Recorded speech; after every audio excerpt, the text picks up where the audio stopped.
You're listening to All In. This is the podcast dedicated to helping you fulfill the mission of God in your life and around the world. I'm your host, Jeff Roper. Hey everybody, welcome to this week's episode of All In. Can you believe it's already the fourth week of January 2016?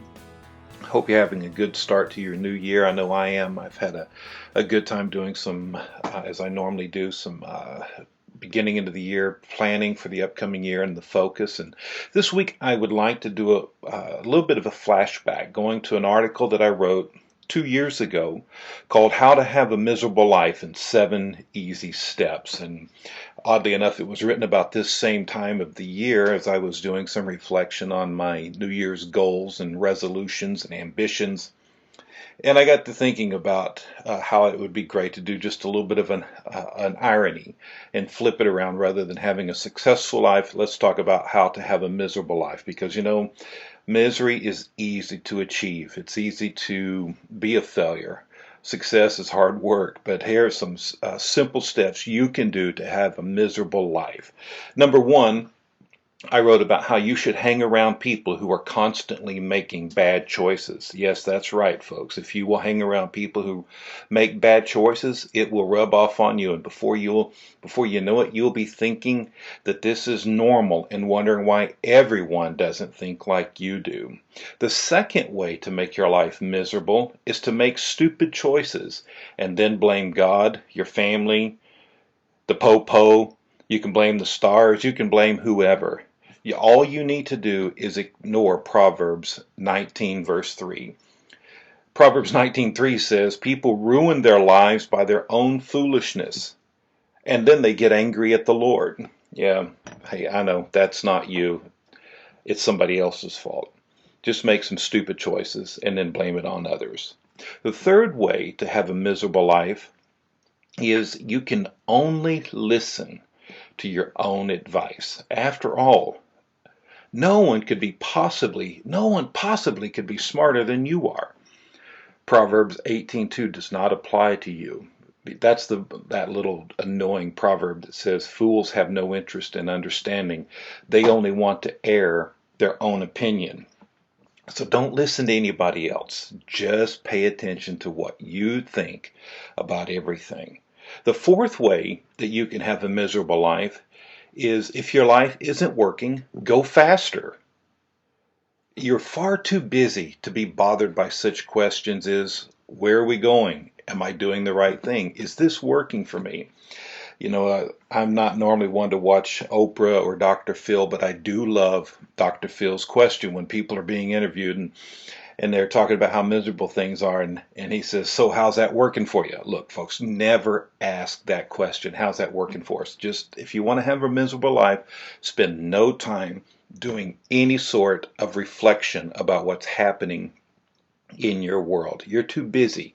You can't be bothered with those little details. If life isn't working for you, just go faster.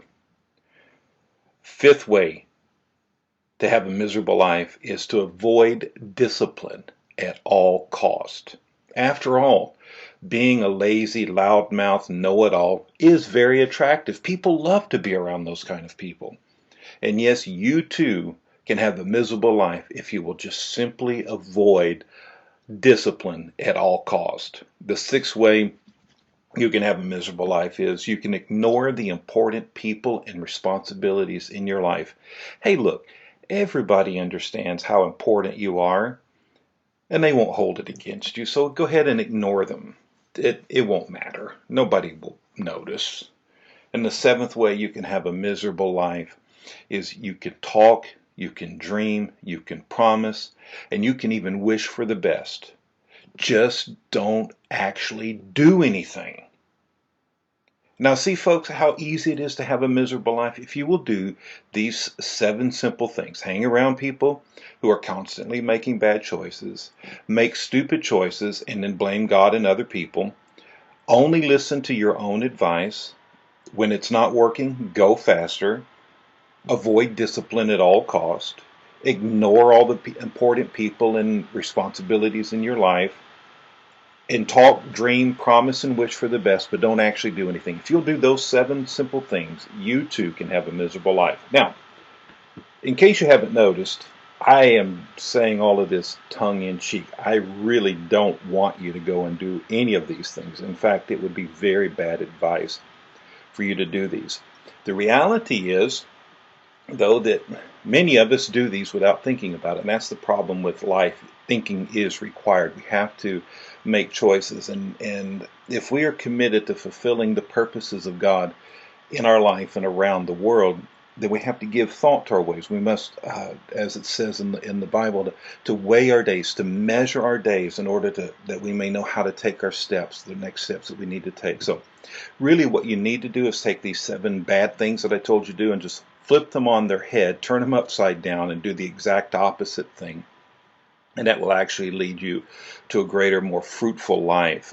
For example, if you take number 1 that I said, hang around people who are constantly making bad choices, well, flip that around and look at it like this. I put it like this in the article I wrote. If you and your friends qualify for a reality show, you probably need new friends.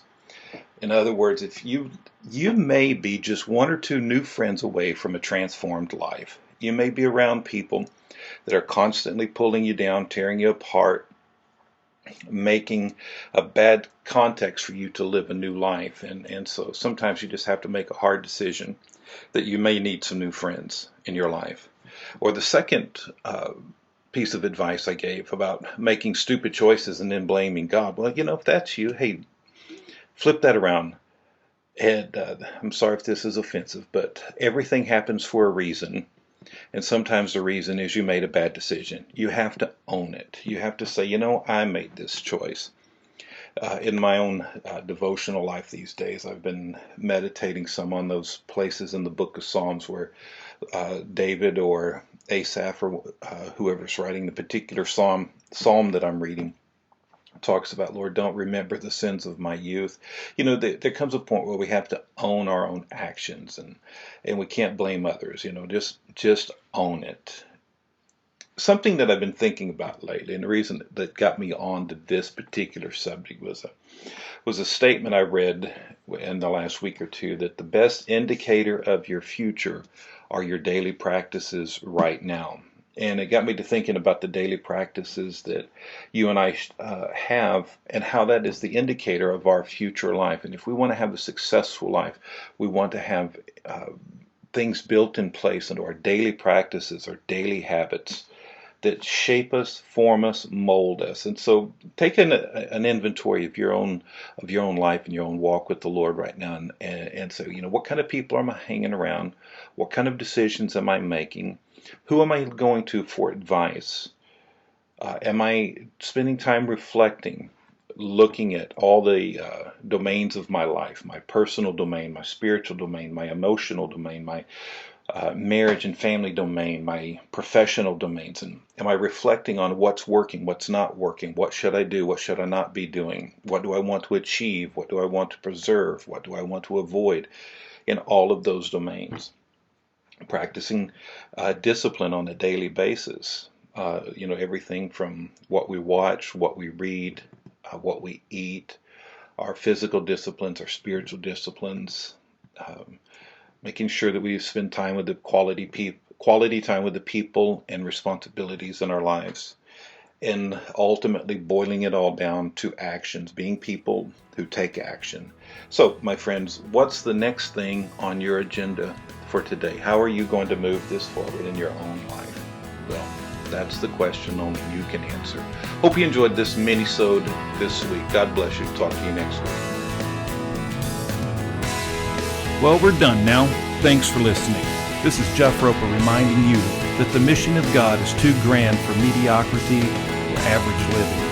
You were created for a purpose, and that purpose is found in the mission of God. It's your life. Now go live it.